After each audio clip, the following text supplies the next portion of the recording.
Hi everyone, my name is Saru and I bring the forecast for your personal and spiritual growth for the upcoming week.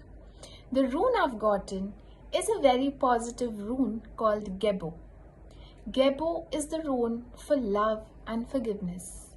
It tells me that any work that you do at a personal level for your growth, whether it is spiritual, emotional, any physical growth that you have been longing for a long time, all of them will be highly achievable in the upcoming week.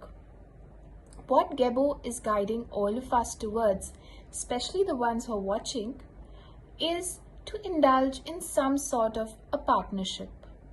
A partner who you can share your progress with, a partner who you can talk to about your plans with, a partner who will support and inspire you.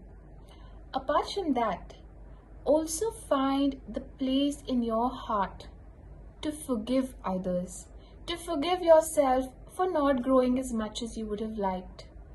Forgive any aspect which is stopping you from growing and going ahead. That's all that Gebo has on the fronts of personal and spiritual growth. It's a great week. Stay